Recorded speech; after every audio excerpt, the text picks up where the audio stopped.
Bitcoin नाम तो सुना ही होगा। देखिए एक ही दिन में यहाँ पे 12% से ज्यादा की गिरावट आ गई है और बिलियन ऑफ डॉलर्स मिनट्स में वाइप आउट हो गए हैं। क्रिप्टो क्रैश आखिरकार हुआ क्यों है, सबसे बड़ा सवाल ये होगा आपके मन में। आइए जानते हैं। बिटकॉइन गिर के आ गया है करीबन $63,000 के पास। ये था लेट 2024 के बाद का बिगेस्ट वन डे फॉल।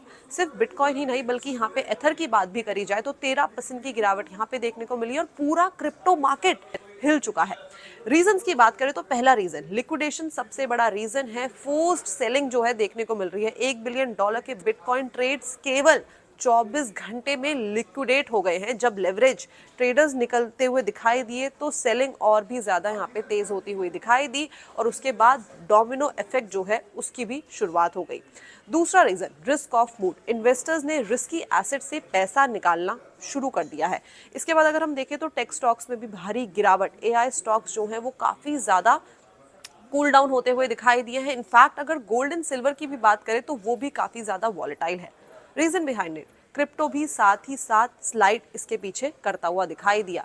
अब तीसरा रीजन देखें तो यूएस फेड फियर मार्केट को इस टाइम पे डरा रहा है। यूएस इंटरेस्ट रेट का जो डर है वो बना हुआ है।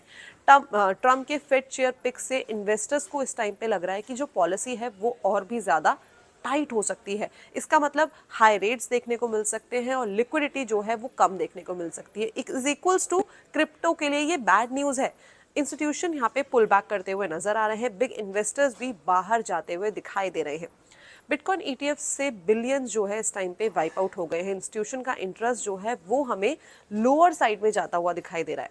But what's next? एक्सपर्ट्स इस टाइम पे बोल रहे हैं ये सिर्फ शॉर्ट टर्म करेक्शन नहीं हो सकता। जो प्रेशर है वो मंथ्स तक जो है हमें देखने को मिल सकता है।